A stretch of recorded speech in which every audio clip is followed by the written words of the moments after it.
Welcome. Wow. Trainers? Yeah, trainers. Is it too early to try to come up with a name for our listeners? Because I feel like every great podcast needs to have a name for their listeners. And I'm not quite sure when it's appropriate to actually come up with that name, but I feel that the community decides their own name. It happens organically. Maybe we can guide them in the right direction. Here's a one that just came to me. Go for it. Bug Trainer. Bug trainers? That's they're called the Bug Trainers. The bug catchers? Oh, bug catchers. Yeah. While you are in this place called Viridian Forest, you come across these guys called bug catchers. Very low-level trainer. Arguably the worst type. I think that's maybe great for a name for our listeners, the bug catchers. Well, I guess I shouldn't have said that last line. Because they've encountered us early, and we've encountered them early.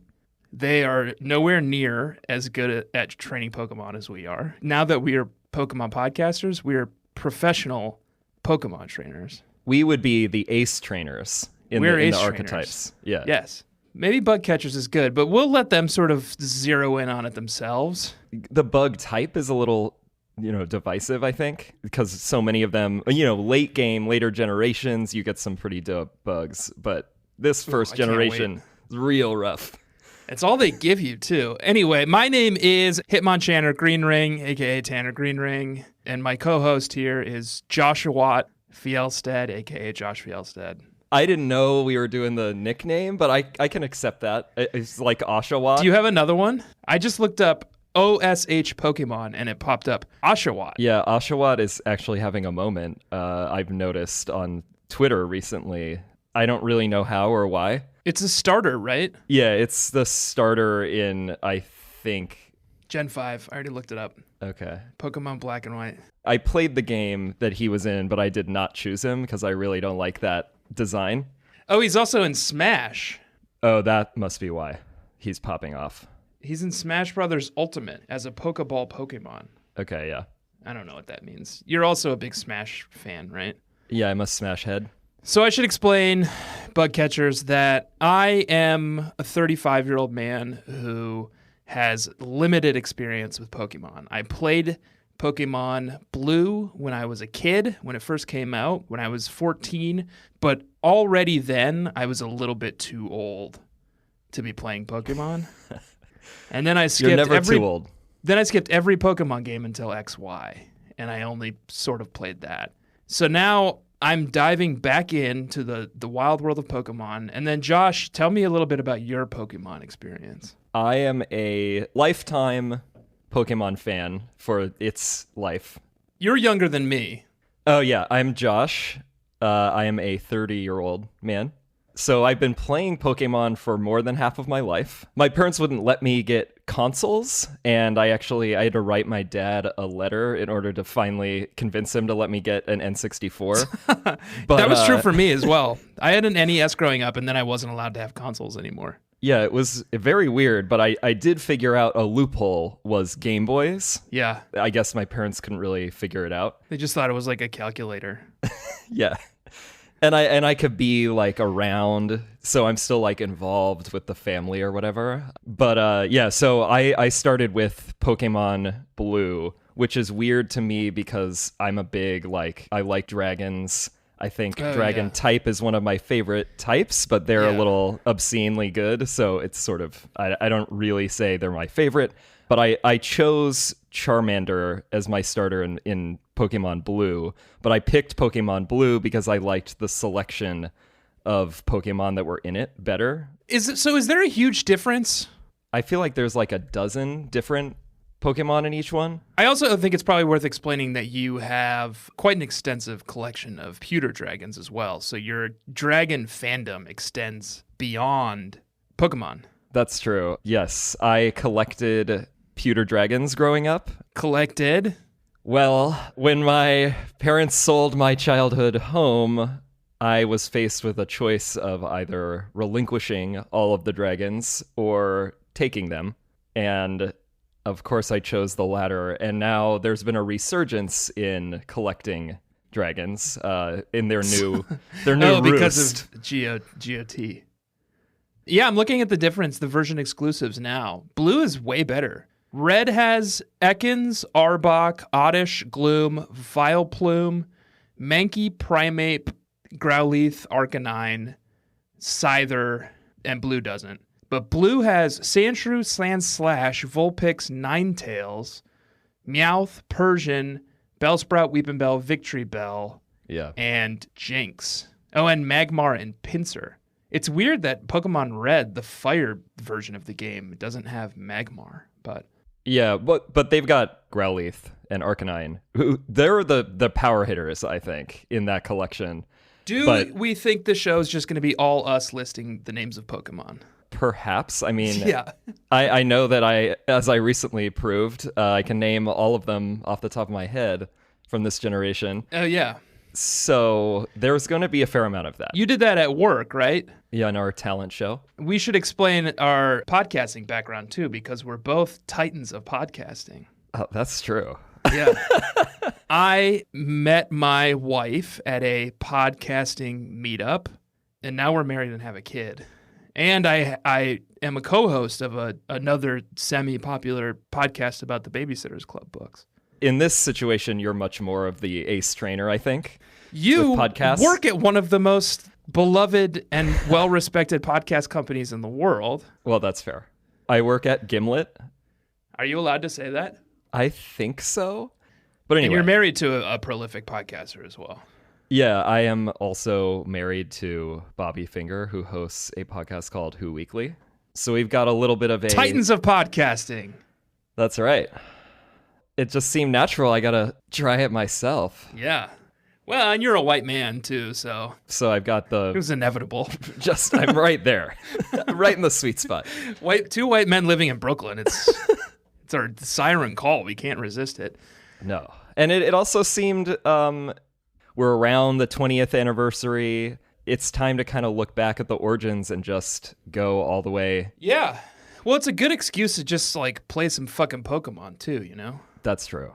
Which is what I'm looking forward to. I feel like I've got all this history I need to, like, go back and look at. And for me, I'm excited to finally round out my Pokemon education, because I played most of them. I'm looking back at this and I realized I had Dark Ages basically when I was in college, which probably is for the best. I didn't play. Right. So I haven't done Fire Red and Leaf Green, Diamond and Pearl, Heart Gold and Soul Silver. But then every other game I've played to some extent. Now we should set up some ground rules for this. Sure.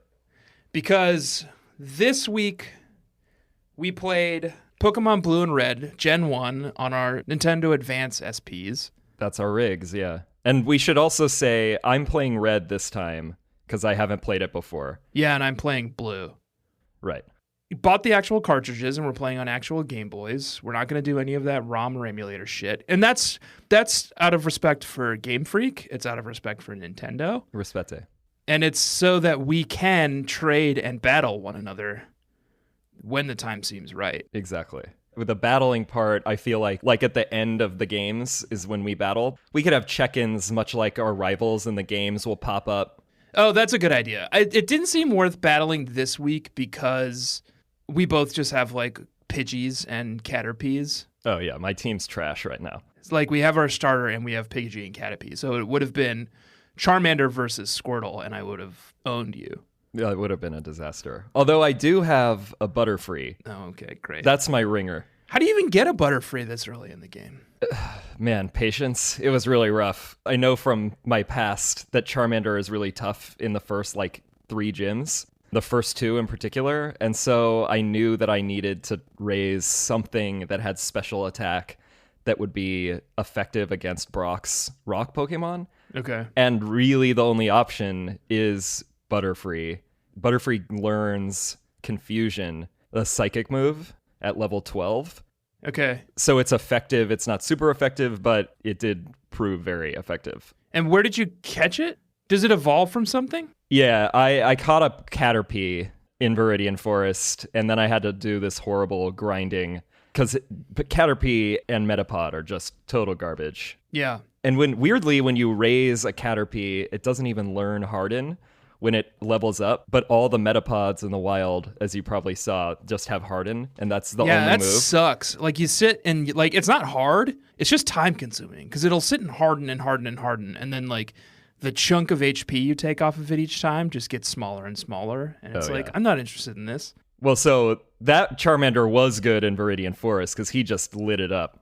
Slash and burn. Yeah, well, it's hard not to because those Pokemon are all, like, level 2 and 3. Yeah.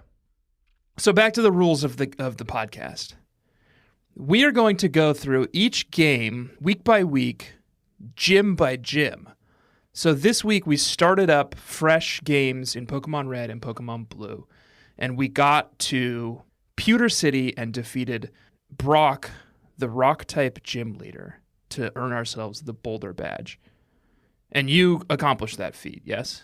That's correct. Okay, so did I. Great. I just did it like an hour ago. I'd love to hear how it went, although maybe we'd be getting ahead of ourselves. Let's continue to discuss the rules, because I don't know what we play and what we don't. Because let's say we get through all of Red and Blue, right? Obviously, the next ones are... And then we skip Yellow, I assume, right? Yeah, I think we skip the third in all the generations. Because there's always a third game. Not always. There's often a third game in each gen that's like the combination of the two games, right?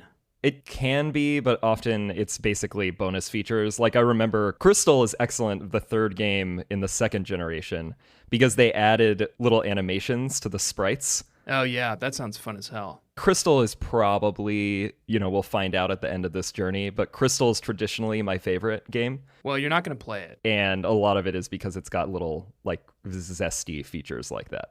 Right. So we're playing the main canon. We're playing Red, Blue. We're playing Gold, Silver.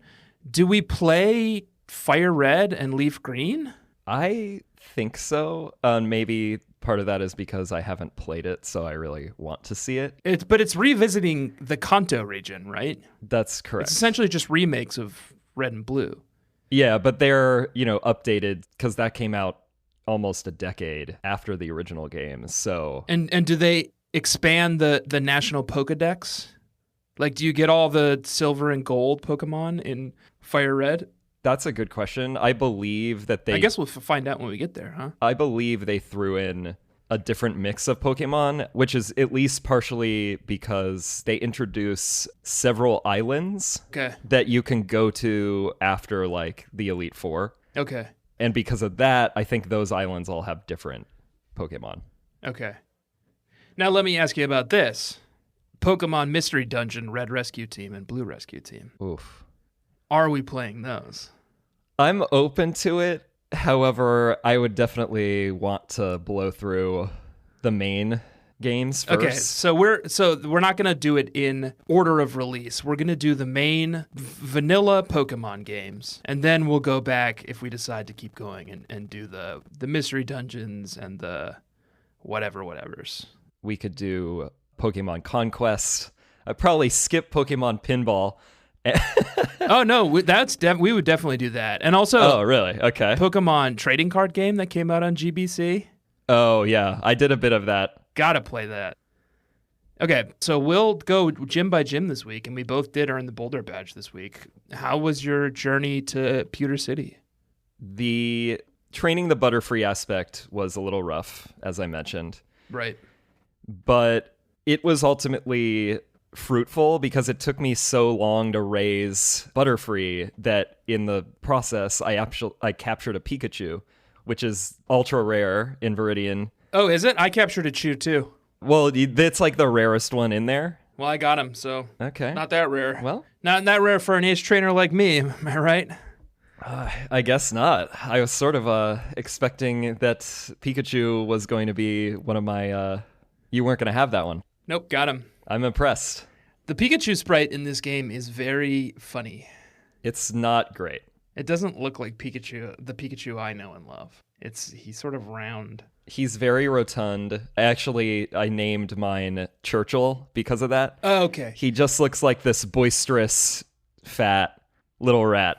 Little rat. Yeah. What did you name your player character? In these games, generally speaking, I've always gone by my formal name, so Joshua. Joshua. When I was a kid, the line of thinking was probably it added a layer of sophistication. Right. Even if I don't use that name. I love to call you, as your friend, I love to call you Joshua. And I feel like I'm the only person I've ever heard call you Joshua. You're definitely the most frequently. It's just got such gravitas behind it. I mean, that's exactly what I thought when I was 9. And your rival? My rival is Greg, this kid I knew growing up. Okay. Throughout our years, I'm from like this small town, Bainbridge Island, and everybody goes... Sounds like an island, not a town. Well, it's got a town on the island. Okay. It's a little of column A, a little column B. It's a bedroom community, is what they call it, Ooh, to Seattle. Very sexy. Yeah, I'm sure. Everybody thought it was a better branding than a suburb, but it's effectively a suburb. You got to take a ferry to get to it. But growing up, everyone goes to the same school. So there was this kind of like, it wasn't like a hostile rivalry. But right. I moved there in second grade. So you grew up with these people. Yeah. So you would measure yourself against certain people. And you chose Greg. That's right. And apologies to all Gregs who are listeners. I'm sorry that Josh chose your name to be his rival. Based on our battle performances so far, Greg is not looking so hot. That's too bad for Greg and for Bad Josh, which is the name of my rival. I don't love that. Yeah. Well, you're Josh. You're good Josh. So I'm good Josh. Okay. And then my rival is called Bad Josh, and he is so bad. He's so disrespectful to his grandfather and to me. Yeah, he is very rude. You know what he said to me the other day when we were at Pallet Town Laboratory? What did he say? Smell you later. Like I smell. Really grinds my gears. Right. Oh, gosh. And my name in the game of Pokemon Blue is Mr. Squirt, which I should explain. Yeah, I think you're going to need to give it an explanation kind of right out of the gate. When we decided to do this, I knew that Josh is like a Pokemon pro, and he's one of those people who's going to like min-max his stats and like build the like most iconic and perfect team for every region. Well, I got to have power hitters and they got to look good. And what I want to do is follow the grand tradition of the Pokemon trainers you encounter throughout the game and the gym leaders you encounter throughout the game who really settle into one type. You know? Yeah. The bug catchers of this world. So I've decided that every game I will be dedicating myself to one type of Pokemon. This game, Pokemon Blue, I've decided to be Mr. Squirt, the water type trainer. Wow. And I think by the time I am going into the 5th gym, my entire team of Pokemon need to be all water type Pokemon. It's going to be tough. I think I can do it. I think you could do it. I mean, once you hit the route to Fuchsia City, that's where it really picks up with water types. And then I'll change whatever Pokemon I'm dedicated to every game. And my name will sort of match whatever Pokemon I've decided on. And the Pokemon I dedicate myself to is not always, and in fact, I would say not often, going to fit with the 3 starters that are available to me. Oh, no. I happen to luck out this time by getting Jean-Baptiste, my Squirtle. And what's the background? Okay, with the so name there? another thing I'm going to be doing is dedicating the names of my Pokemon to a different culture each week, or each game. Wow. This game, it's the beautiful country of France. So I like that.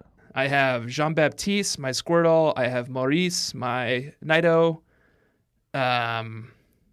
Geez, I got to pull up my Game Boy. Which Nido did you go for? King, boy. Okay. How do you tell the difference again? They really only become different once they level up. Okay. I think mine's a boy.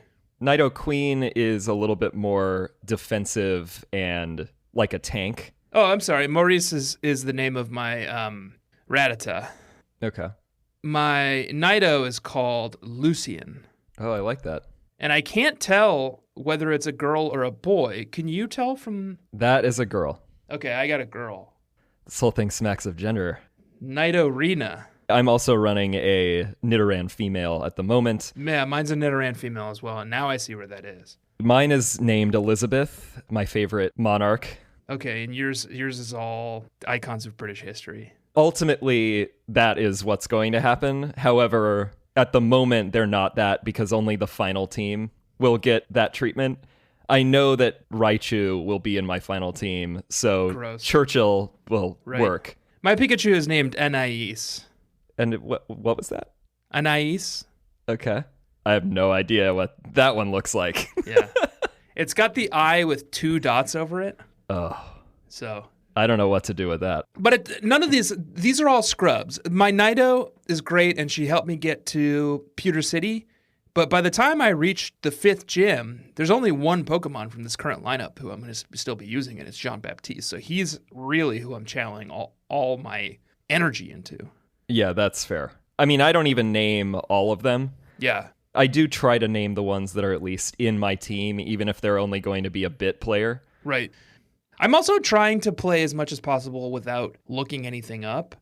But I did get all these fucking bugs, and I was like, I need to see who these bugs evolve into and see if they evolve in anyone cool. So I looked up Kakuna, and by the way, my Kakuna's name is Philippe. That makes sense. Just to see if he evolved into anything cool. And he does. He evolves into this bee Pokemon called Beedrill. Yeah. So I'm keeping him in my team as well, but all he has right now is Harden. I always have him like queued up at the beginning of the fight, and then I swap him out at the last second, or actually at the first second. Rather than catching a Metapod, I caught a Caterpie because I wanted him to know Tackle at least. Right. Because the wild ones only know Harden, but then weirdly, when they evolve, when you're training one, they don't learn Harden, but they're still trash. So even with Tackle, he was getting roasted constantly. Right. But Kakuna also evolves at level 10. They follow the same trajectory in terms of what levels they evolve at, Beedrill and Butterfree. I like Butterfree because you get Confusion, a psychic move, super early, and normally you don't have access to psychic Pokemon, I think, until Cerulean City when you can catch an Abra. Right. But they're also super hard to catch because they teleport. Kakuna levels up into Beedrill at level 10, and then Beedrill's poison Pokemon, which feels like it's cool. Beedrill also has his strengths for the beginning. He might have to carry me through to the 5th gym. They level out pretty quickly. Having a Butterfree or a Beedrill in your final team would be sort of messed up. Yeah. The Elite Four would laugh me out of the stadium. They'd throw you back out on the Indigo Plateau. And I should note, I just felt inspired. My Butterfree's name is Lana Del Rey. Oh, okay. So it's not just icons of British history.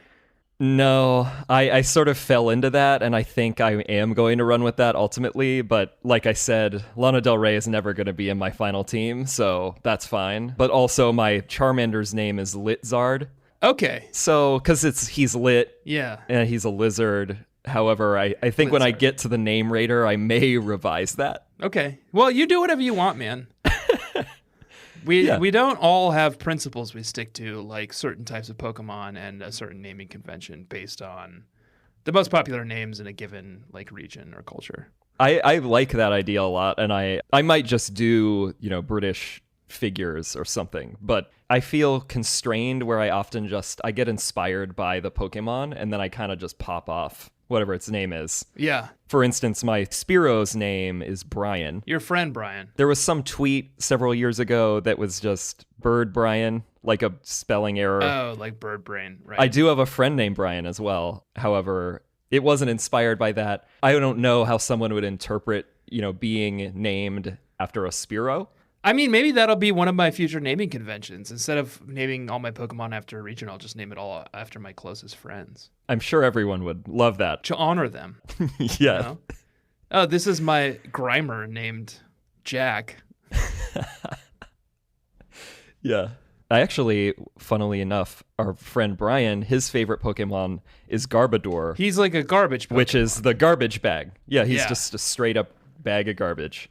I can't wait to get into those fucking wild Pokemon. Because the Pokemon in this game are all just like birds and bugs so far. Rats. And there's 2 like pervert humans called Jinx and Mr. Mime. But the rest of them are all just like birds and bugs. I can't wait to get to garbage and keys and ice cream cones. Swords. Yeah. Wonder if they're going to have that sword Pokemon in Sword and Shield. I hope so. I don't think so. There's some controversy around National Pokedex, and I don't even know what that means, but everyone's pissed about it. I wasn't aware of that. I'm going to have to check in on that There's no National Pokedex, whatever that means. So the National Pokedex is just all of them. So some games have every Pokemon in them. Or you can there's cross Pokemon. So I believe the National Pokedex is specifically every Pokemon regardless of the games, but then each game has basically regional Pokedexes. Okay. Where like we only have 151 in this generation. So this game takes place in a nation. Every game takes place in a different region in a nation. That's right. Okay. They're each a different region, originally based off Japan. Right. The later generations are other countries like France. The new one is basically Britain, Sword and Shield. There was Hawaii too, right? Yeah. I went to a place in Pewter City called Pewter City Museum of Science. Oh, yeah. And while I was there, I was led to believe by an elderly patron of the museum, an elderly gentleman, that the Pokemon games took place in our universe, because he was talking about where he was on July, 24th, 1969. He was like, the first moon landing, July 24th, 1969. How could I ever forget? And there's a Challenger space shuttle there. Yeah. Both of those things are things that exist in our universe. The lore in this game and that they have basically stuck with, even in Detective Pikachu, it's still part of it. Like Mew's DNA is found in the jungles in South America, they say. Okay. So the actual real world seemingly is canon, which is interesting. Huh. Or at least some parts of it. So these are like lost continents somewhere in our world. Yeah, I guess so. Or maybe it's specifically, South America is there. Like some areas are there, but rather than Japan, it's Kanto and Johto. Right. The new ones are the equivalent of, France and Britain. Right.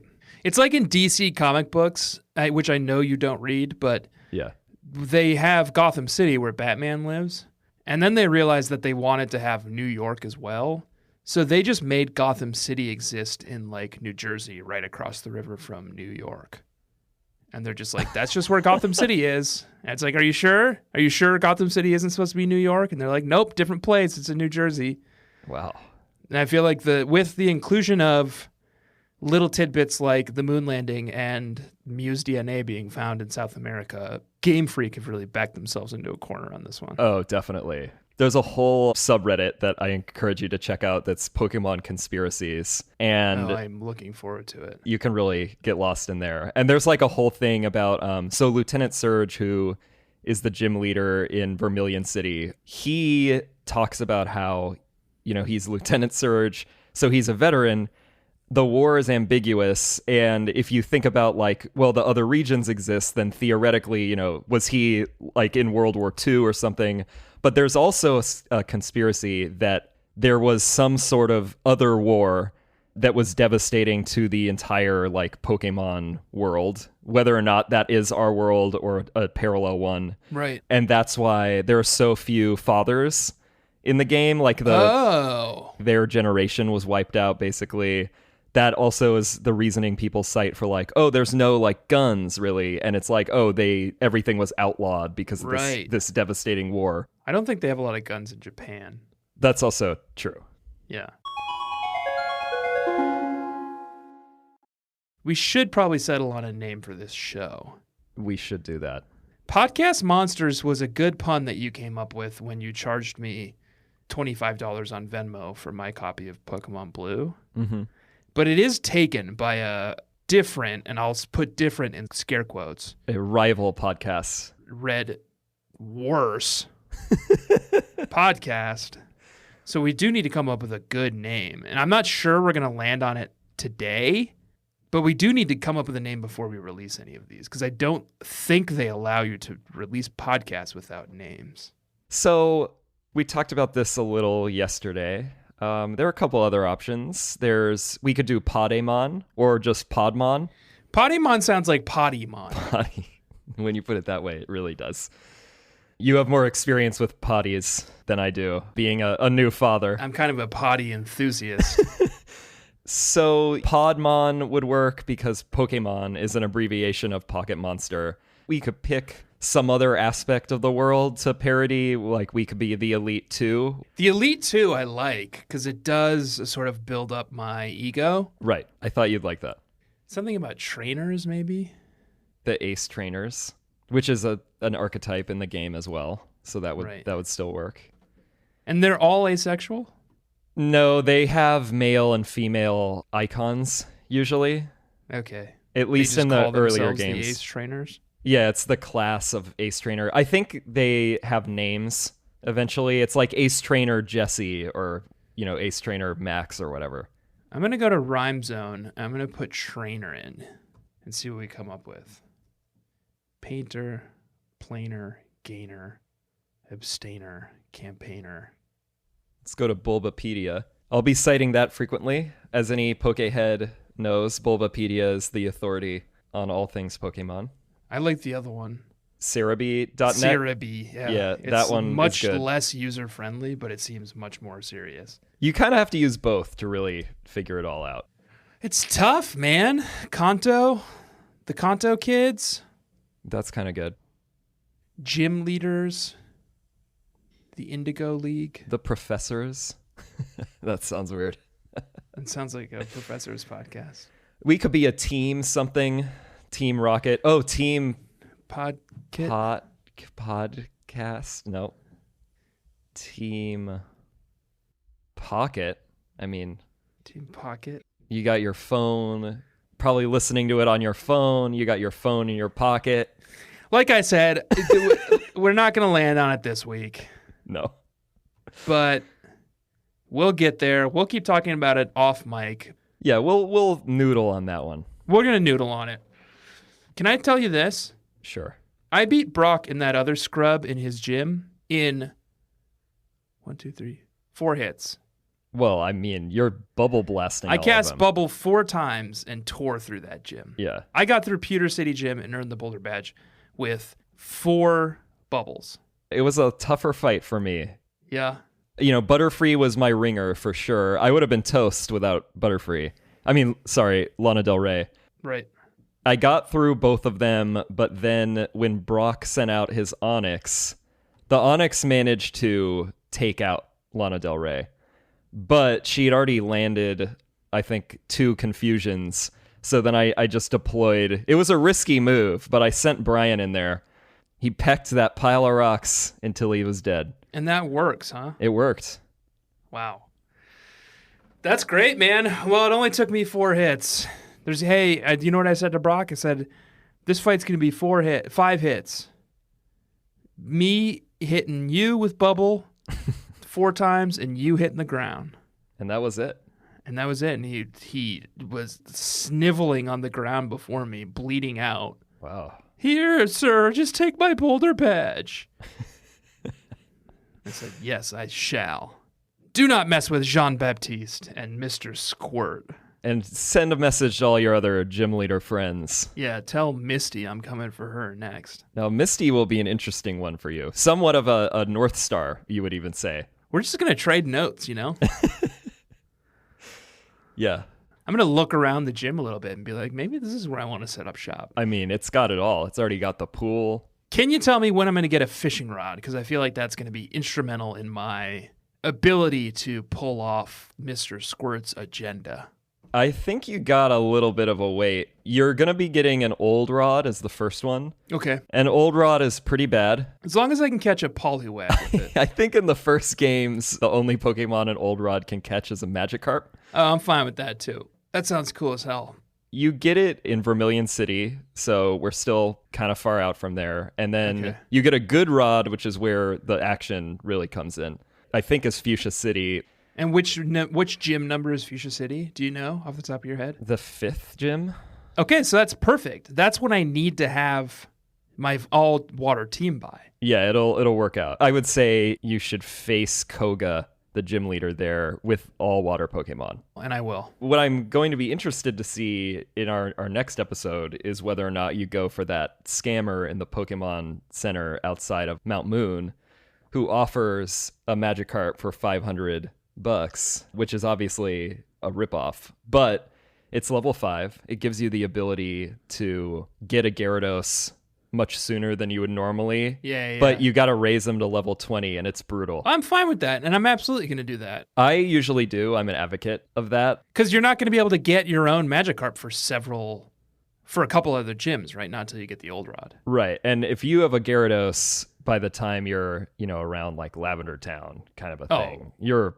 Josh, I'll tell you this. Bet your fucking ass on it, man. I'm going to own Lavender Town with a Gyarados. I'd love for you to do that.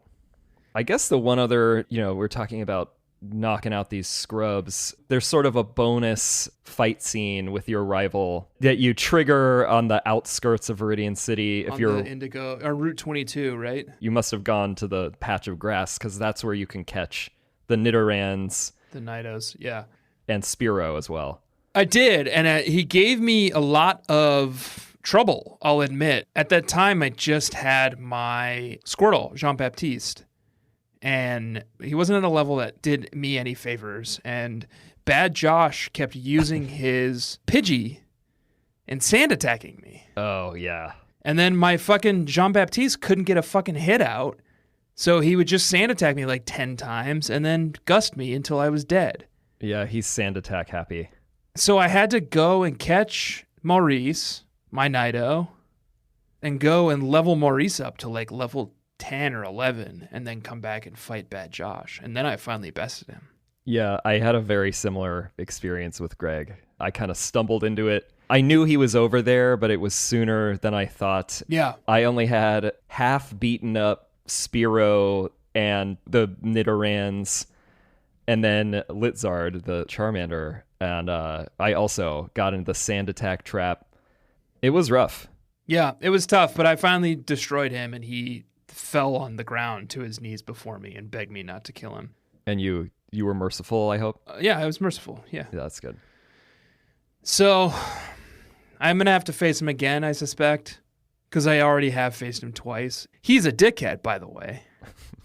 And he waited until I picked Squirtle from his grandfather, Professor Oak, and then chose Bulbasaur after me, knowing that Bulbasaur has a type advantage on me. So uncouth.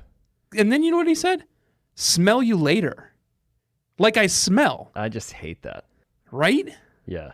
What a dick. God, I can't wait to rub his fucking face in the shit later on. Once you get all those water Pokemon, it's going to be a tsunami.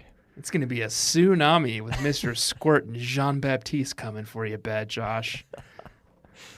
Anything else you want to talk about in your first great gym fight? I feel like we do like a level check, maybe. Okay. Yeah.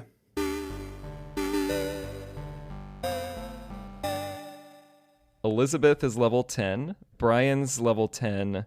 Lana Del Rey's 12. Oh, boy. Hood, which is my Rattata, and that's named after a rat that I owned growing up. Okay. And he had a little, she actually had a gray head, and I thought it looked like a hood, so Hood. Yeah. And Hood's only level 7.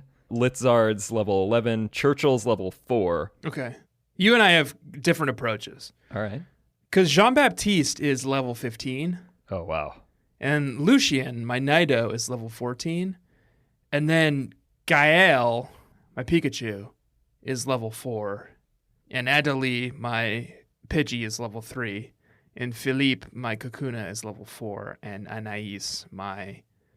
Oh, no, Anais is my Pikachu. Who's Gael? You tell me. Oh, Gael's my Rattata. Anyway, I have one level 15, one level 14, and then everyone else is level 4 or under. So you got a little bit more of like, you got a couple of champions. Well, because I'm going to cut all these dickheads loose. As soon as I have Mr. Squirt's vision becomes reality. Sure, yeah. And he's all water type. I don't need Adelie. I don't need Gael. In this team, we can only really assume I'm going to keep Churchill and Litzard, the Charmander and Pikachu. But I still put in the time with the other ones. And you do level up your Pikachu, it sounds like, to Raichu. Oh, of course. Okay. I think Raichu has a really cool design, and I mean, the stats difference is just like a joke. Right. It's a good gimmick in Yellow that you can only have a Pikachu. Like, you can't use a Thunderstone on it, but if you're being real, you gotta have a Raichu. My experience with Pokemon is much more limited than you, but when I was a kid, and by kid I mean teenage boy playing these games. Right. And watching the anime, by the way. Oh, I did too. I loved it. Raichu was definitely a favorite. But my favorite Pokemon is and always will be Poliwrath, and I can't wait to catch Poliwag and have Poliwrath as my main Pokemon. You can get a Poliwag with that good rod, I believe. Well, I can't wait. Yeah, I will be looking forward to Mount Moon. I think is kind of a fun. You get your first introduction to Team Rocket. Ooh. Looking forward to that. I'm to understand from the museum that there's going to be a lot of Clefairies That's right. running around because apparently they come from the moon. I believe Jigglypuff's in there, but rarer. I'm going to try to get one of those. Lots of Zubats, I assume. Too many. Zubats. A plague on this nation. Here's a question for you. Are you going to try to catch them all? I've been thinking about that. So I've done it with this game before. You do have a rare opportunity in that you have someone else who is enthusiastically playing the game alongside you and will always be playing the other version. That's true. It could be a good side project, once we finish this game and then we move on to another one, I could keep playing on the side. It's also like we're recording these like a week apart, and it does not take a week to get to the next gym. No. So there's going to be some like downtime there where you could go back and catch all the available Pokemon. And it is my way. It's hard for me to resist doing it. I'm a completionist in video games in general. One of my proudest achievements was getting a 100% on Ocarina of Time back in the day. Ooh. So what I would say, I think I already have caught all of the Pokemon up to the point we're at that I can. Okay. I think I have too. I have not evolved all the Pokemon that I can, but I haven't evolved my Pidgey. Normally I'm a Pidgey guy. The whole chain, Pidgeotto, Pidgeot. And I keep them relatively late in the game, but this time I'm going the Spearow-Fearow route. I've never done it. Yeah. I'm kind of excited to see how it goes. I think they're ugly. I think Pidgey and Pidgeot and Pidgeotto are all beautiful Pokemon. They've got great plumage. And I think Fearow and Spearow are ugly. But they're feisty. They're scrappers. Okay. I don't think Fearow's a long-term commitment. Sorry, Brian. Sorry, Brian. But I'm excited. I mean, in general, with this generation, I don't really keep a bird in the final team. Right. You don't need it. Because you're a min-maxer. I mean, it's going to be all dragon type for you. I'm going to have a Gyarados as well. Hey, me too, man. Gyarados is one of my favorites. My overall historical favorite Pokemon is Mewtwo. It's so basic. You mean the best Pokemon in the game? He's got the most interesting storyline. He's got an attitude. He's got a slick look. Human intelligence, which is kind of freaky, right? Yeah. Psychic is probably... I go back and forth. Psychic or electric is my favorite type. Okay.